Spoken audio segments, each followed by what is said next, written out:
Welcome back to my channel begin with Neeraj. और मैं आज आपको पढ़ाऊंगी रिप्रोडक्शन इन ऑर्गेनिजम्स। तो इसमें क्या है, चैप्टर फर्स्ट है 12th क्लास का और पूरा एनसीईआरटी से होगा। देखते हैं क्या है इस चैप्टर में। रिप्रोडक्शन इन ऑर्गेनिज्म क्यों बताया गया है ये इसमें बता दीजिए। देखो बता देती हूँ, ओवरऑल एक व्यू दे देती हूँ आपको मैं कि जो रिप्रोडक्शन यूनिट है वो एक बेसिक यूनिट है ह्यूमन बीइंग की या फिर अदर ऑर्गेनिजम्स होते हैं सबकी। अर्थ पे जितने भी टाइप के ऑर्गेनिजम्स हैं, चाहे वो इंसेक्ट हों या फिर मैमल्स हों, रेप्टाइल्स हों, एवीज हों, सबकी एक बेसिक यूनिट है रिप्रोडक्शन। सभी जीव जो होते हैं, ऑर्गेनिजम्स होते हैं, लिविंग थिंग्स, सभी रिप्रोडक्शन करते हैं। किस लिए? इसलिए क्योंकि उन्हें एक प्रोजेनी अपनी आगे बढ़ानी होती है, इसलिए रिप्रोडक्शन यूनिट उनके लिए ज़रूरी है। ठीक है, अब इस चैप्टर में है क्या मैं बताती हूँ आपको कि इसमें है कुछ नहीं, बस इतना है। उन्होंने बताया है कि रिप्रोडक्शन कितने टाइप का होता है, एसेक्सुअल और सेक्सुअल, और कौन से जो प्लांट होते हैं वो वेजिटेटिव रिप्रोडक्शन करते हैं, फेजेस क्या होते हैं लाइफ के, और कितनी लाइफ टाइम जो लाइफ की अवधि होती है, एक लाइफ साइकिल होती है, कितनी होती है, वो सब इस चैप्टर में बताया गया है। किस प्लांट की कितनी है, किस एनिमल की कितनी है, वो सब लाइफ साइकिल बताई हुई है उन्होंने। तो देखते हैं इस चैप्टर में है क्या। देखिए, तो देखो इसमें फर्स्ट पैराग्राफ में दे रखा है, each and every organism can live only for a certain period of time. हर एक ऑर्गेनिज्म, हर एक जो लिविंग थिंग होती है, ठीक है, वो एक सर्टेन टाइम के लिए, टाइम पीरियड के लिए जीते हैं या लाइव रहते हैं। ओनली सर्टेन मतलब कुछ एज होगी उनकी डेफिनेटली। जैसे अपने ह्यूमन का आप ले लो, अपने लोग होते क्या हैं, अपने लोग जैसे ह्यूमन बीइंग है, अपने लोग है ना, ह्यूमन बीइंग है अपने लोग, तो ह्यूमन बीइंग की वजह से अपने लोगों की जो टाइम पीरियड होता है लाइफ का, वो कितना होता है, मैक्सिमम आप 60 ले सकते हो। और 60 से मैक्सिमम अभी का बता रही हूँ मैं, पहले तो बहुत था, पहले तो 100 से ऊपर चले जाते थे ह्यूमन बीइंग्स, तो अभी का 60 है, ठीक है। और उससे उसके बाद में अभी 60 से अब चला सकते हैं 75 अप्रोक्स ले लो आप, 75 होगा ईयर अपने लोग मतलब जीते हैं, इतना साल हम जी सकते हैं। तो इस लाइन में इसीलिए कहा गया है, each and every organism can live only for a certain period of time. हर एक ऑर्गेनिज्म, जैसे कोई प्लांट हुआ या फिर कोई, जैसे अभी आप डॉग ले लो या फिर आप काव ले लो, तो वो क्या है 14 ईयर अब से ज़्यादा नहीं जीते, वो उसके बाद में ख़त्म हो जाते हैं। तो इसलिए उन्होंने ये वाली लाइन यूज़ की गई है। आगे वाली लाइन बोल रहे हैं वो कि कि देखो, the period from birth to the natural death of an organism represents its life span. इसमें कह रहे हैं दूसरी लाइन में कि जो पीरियड होता है हमारा बर्थ से लेके नेचुरल डेथ तक का, देखिए बर्थ से लेकर के जो नेचुरल हमारी डेथ होती है उसी को हम लाइफ स्पैन बोलते हैं। हमने जब से जन्म लिया है और जब तक मरे हैं हम, नेचुरल डेथ होती है हमारी, तो वो रिप्रेजेंट करता है हमारी लाइफ स्पैन को। उसके बीच में जो जो आपने किया, जैसे जैसे आपने ग्रोथ की, या फिर बोल सकते हैं आपने जो भी आपने अचीव किया अपनी लाइफ में, पूरी जो भी चीज़ होती है मृत स्टार्टिंग से लेके बर्थ से लेके नेचुरल डेथ तक, उसको हम लाइफ स्पैन बोलते हैं, ठीक है। Life span of a few organisms are given figure 1.1, ठीक है, ये फिगर में दे रखा है उन्होंने, 1.1 फिगर है उसमें दे रखा है। Several other organisms are drawn from for which you should find out their life spans and write in the space provided. देखो नीचे मैं दिखाती हूँ आपको, पहले फिगर दिखा दे रही हूँ। Examine the life Spence of organism represents in the figure 1.1, ठीक है। उसके आगे बढ़ते हैं हम। Is not in both, is not in both, 1 minute, sorry, is not in both interesting and intriguing to note that it may be a short as a few days or a long days few thousand years। अब देखो कुछ लोग ऐसे होते हैं, ज़रूरी नहीं है कि वो छोटे हों और उनकी लाइफ स्पेन बहुत बड़ी होगी, ज़रूरी नहीं है। इसका मतलब ये है कि ज़रूरी नहीं है कि कोई बड़ा होगा तो उसकी लाइफ स्पेन, उसका जो एज होगी वो ज़्यादा बड़ी होगी, ऐसा कुछ भी नहीं है, ठीक है। जो कौवा होता है वो काफ़ी साल जीता है, और काफ़ी साल कौवा, और क्या बोलते हैं, as comparison to parrot, parrot काफ़ी साल 140 ईयर हमारा जीता है। वहीं आप हाथी को ले लो तो वो कम कम जीता है। तो इसलिए ज़रूरी नहीं है कि जो बड़ा है वो ज़्यादा जिए और जो छोटा है वो कम जिए, ठीक है। इस लाइन का ये मतलब है। फिर देखो short of you, between these two extremes are the life span of most other living organisms. तो ये क्या है, बिटवीन दीज टू एक्सट्रीम्स, ठीक है, and the life span of most other living organisms. You may note that lifespan of organisms are not necessarily correlated with their sizes. तो देखो उन्होंने बोल दिया इस वाली लाइन में कि यहाँ पर नोट करने की बात है कि जो लाइफ स्पैन होती है ऑर्गेनिजम्स की are not necessarily correlated with their sizes. उनके साइजेस पे डिपेंड नहीं करता कि कोई बड़ा है तो ज़्यादा जिएगा, छोटा है तो कम जिएगा, ठीक है।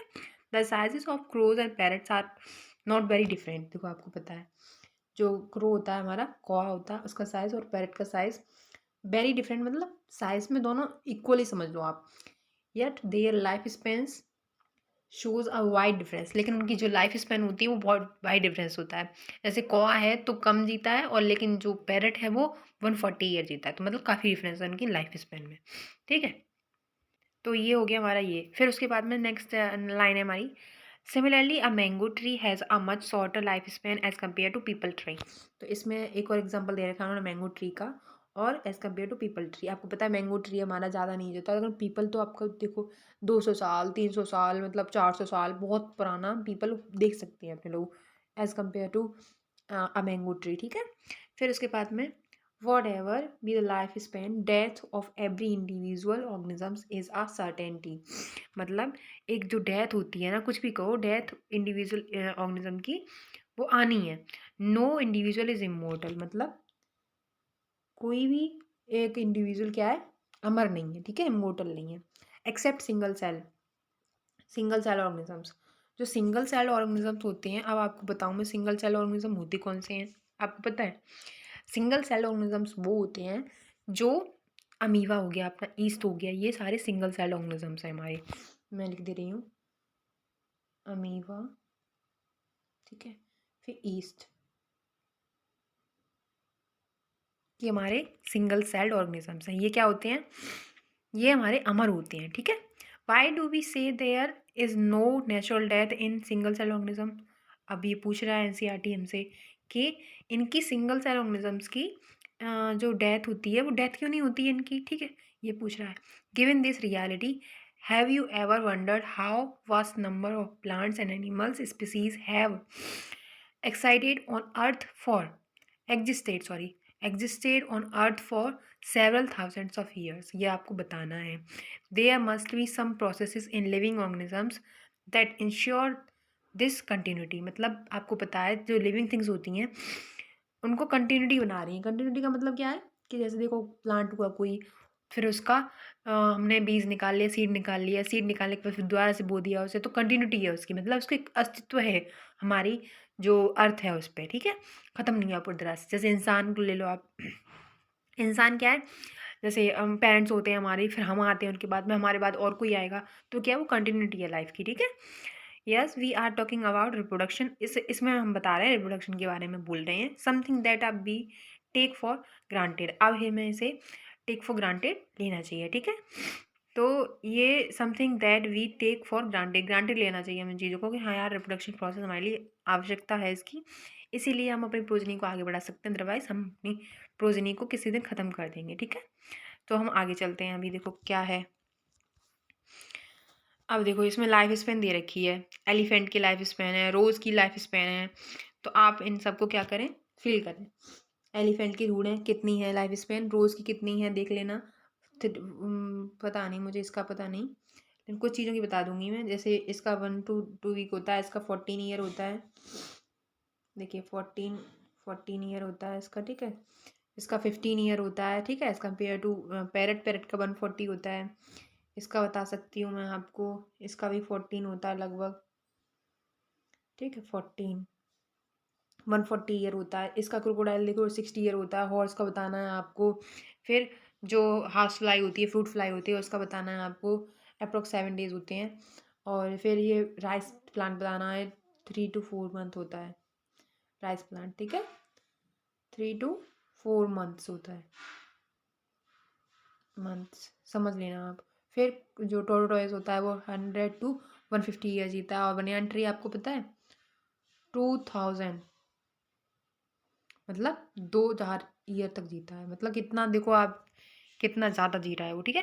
तो आपको हॉर्स की, मैं आपके लिए होमवर्क दे रही हूँ, हॉर्स की, फ्रूट फ्लाई की, और देखिए, और आपको बनाना बनाना ट्री की, और क्या बोलते हैं ऊपर एलिफेंट और रोज़ की आपको लाइफ स्पैन बतानी है मुझे कमेंट बॉक्स में। ओके, अभी देखिए नेक्स्ट चलते हैं हम पैराग्राफ पे। अब चलते हैं हम रिप्रोडक्शन पे। रिप्रोडक्शन का मतलब क्या होता है? Reproduction is defined as a biological process in which an organism gives rise to young ones of springs similar to itself. Reproduction की उन्होंने डेफिनेशन दी है कि रिप्रोडक्शन होता क्या है।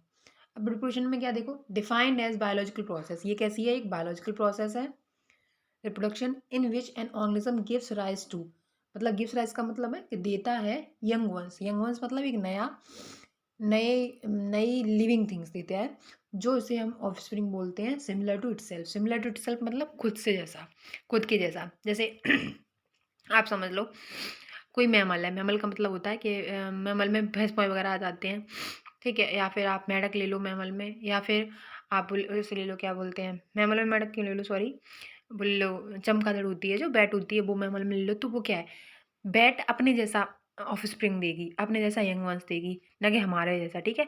हमें अपने जैसा, जैसे खुद जैसा यंग वंस देंगे, ना कि उसकी तरह, भैंस की तरह, गाय की तरह, या फिर कुत्ते की तरह हम लोग सेम अपने जैसा देंगे, ठीक है। तो वही क्या है, सिमिलर टू इटसेल्फ मतलब खुद जैसा। द ऑफस्प्रिंग ग्रो, ऑफस्प्रिंग क्या है, ग्रो करती है, मैच्योर होती है, and in turns produce new offspring. फिर ऑफस्प्रिंग क्या होगी, ग्रो करेगी, मैच्योर होगी, मतलब मैच्योर का मतलब कि रिप्रोडक्शन के लायक होगी, उसके बाद में फिर दोबारा से अपना एक न्यू ऑफस्प्रिंग देगी, ठीक है। तो ये हो गया। उसके बाद में there, thus there is a cycle of birth, growth and death. ये क्या है, साइकिल है एक, इसलिए ये देयर इज अ साइकिल, मतलब एक प्रोसेस है बर्थ की, ग्रोथ की और डेथ की, ठीक है। Reproduction enables the continuity of species, मतलब जो रिप्रोडक्शन होती है वो इनेबल करती है कंटिन्यूटी ऑफ स्पीसीज, ठीक है। जनरेशन आफ्टर जनरेशन, मतलब जो रिप्रोडक्शन है वो इनेबल का मतलब क्या वो होता है, मैं बोल सकती हूँ इंश्योर करती है। द कंटिन्यूटी का मतलब होता है कि जैसे वंश आगे बढ़ाना, ऐसा बोल सकते हैं हम, ठीक है। तो स्पीसीज़ का जो जनरेशन आफ्टर जनरेशन वो चलता रहता है। जैसे अभी हमारा जनरेशन है, फिर जैसे हमारे किड्स होते हैं उनका जनरेशन आएगा, फिर उनके किड्स का जनरेशन आएगा, मतलब जनरेशन आफ्टर जनरेशन, ये रिप्रोडक्शन एक प्रोसेस है जो कंटिन्यूटी चलती रहती है। इसके बारे में हम पढ़ेंगे, अगला चैप्टर है जो फर्स्ट चैप्टर है उसके बारे में, principle of inheritance and variation, how genetic variation is created and inherited during reproduction, ठीक है। आगे पढ़ेंगे इसमें। ये वाला पैराग्राफ आज खत्म कर ले रहे हैं, उसके बाद कल पढ़ाऊंगी मैं आपको। देखिए, there is a large diversity in the biological world, मतलब डाइवर्सिटी का मतलब क्या है, लार्ज डाइवर्सिटी, किसी को पता है डाइवर्सिटी का मतलब क्या होता है? In the biological world, and each organism has evolved its own mechanism to multiply and produce offsprings. Large diversity का मतलब होता है बेटा कि मल्टीपल टाइप्स के ऑर्गेनिजम्स हमारे अर्थ पे हैं, इन द सेंस कि जैसे मल्टीपल टाइप के मल्टीपल टाइप्स के ऑर्गेनिजम्स होते हैं जो हमारे।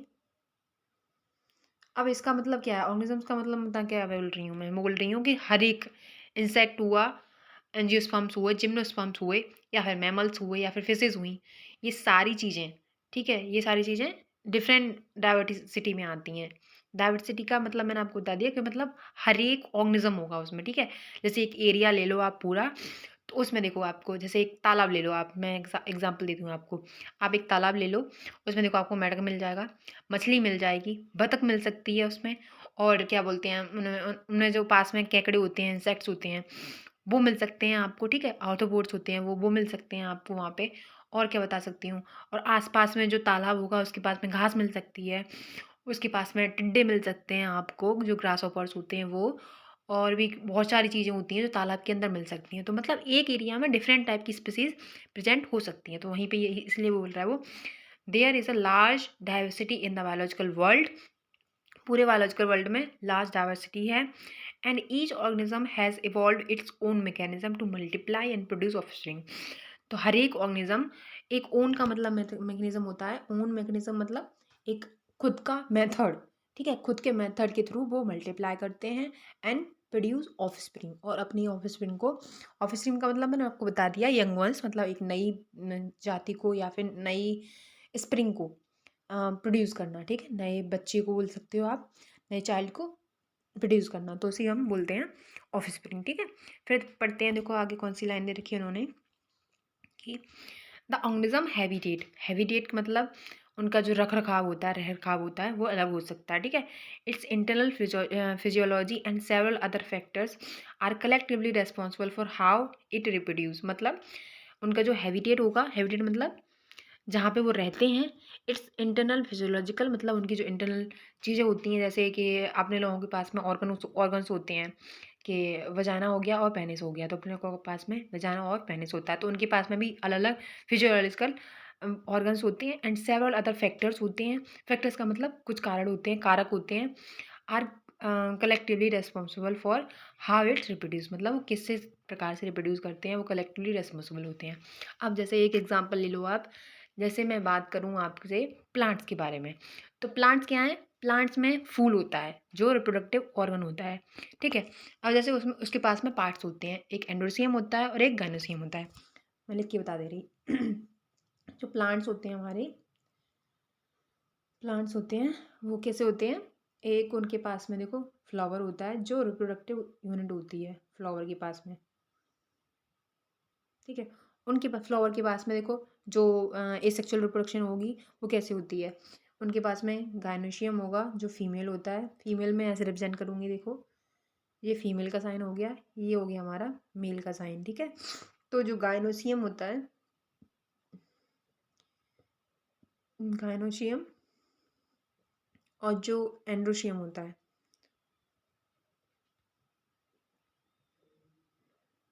एंड्रोशियम, ठीक है, वो क्या है, हमारे जो फ्लावर है उसके पार्ट्स हैं, तो वो क्या करते हैं, वो एंडोशियम गायनोशियम के थ्रू अपना रिप्रोडक्शन कर रहे हैं, ठीक है। तो इससे आपको बता रहे हैं कि वो डिफरेंट टाइप के collective several physiological internal habitats होते हैं उनके, ठीक है।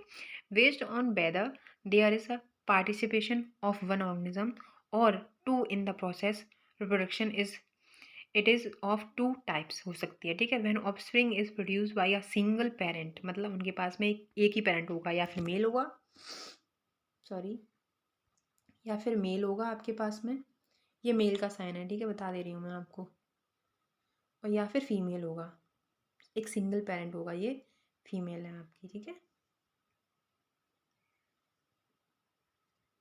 फीमेल है, तो उसके पास में एक ही पेरेंट होगा, उसको बोलते हैं हम एसेक्सुअल रिप्रोडक्शन, वो करते हैं without the involvement of genetic gamete formation, मतलब इनमें गैमीट फॉर्मेशन नहीं होता, gamete formation the reproduction in asexual reproduction कहलाता है। गैमीट फॉर्मेशन का मतलब होता है बेटा कि आपका जैसे जो हम ह्यूमन बीइंग है, तो हमारे पास में एग होता है, जो फीमेल होती है उनके पास में एग होता है, जो मेल होते हैं उसके पास में स्पर्म होता है, इतना तो आपको पता ही होगा, ठीक है। तो ये क्या है, ये फ्यूज़ करते हैं, फ्यूज़ करने के बाद में फिर उसके बाद में ये पार्टिसिपेट करती हैं, इन्हीं को हम गैमीट बोलते हैं, ये हमारी गैमीट है, गैमीट, ठीक है, इन्हीं को हम गैमीट बोलते हैं, ओके। तो वो इसीलिए बोल रहा है वो कि विदाउट द इन्वॉल्वमेंट, विदाउट बोल रहा है, देखो विद नहीं बोल रहा, without the involvement of gamete formation the reproduction is asexual type कहलाती है हमारी। उसके बाद में देखो व्हेन टू पेरेंट्स, देखो अपोजिट सेक्स बोल रहा है, टू पेरेंट्स बोल रहा है, यहाँ पे सिंगल पेरेंट बोल रहा है, देखिए दिखाती हूँ, यहाँ पे क्या है, देखो सिंगल, यहाँ पे वो सिंगल पेरेंट बोल रहा है, सिंगल पेरेंट, ठीक है, विदाउट बोल रहा है, involvement of gamete formation, sexual reproduction, asexual reproduction, फिर टू पेरेंट्स बोल रहा है, अपोजिट सेक्स बोल रहा है, मतलब मेल फीमेल, फिर participate in the reproduction process and also involve fusion of male and female gamete sexual reproduction. तो आज के लिए इतना ही बताऊंगी कि सेक्सुअल रिप्रोडक्शन होता है वो आपका इन्वॉल्वमेंट होता है टू पेरेंट्स का, अपोजिट सेक्स होना चाहिए, मेल और फीमेल दोनों इन्वॉल्व होते हैं, और इसी को हम सेक्सुअल रिप्रोडक्शन बोलते हैं, ठीक है।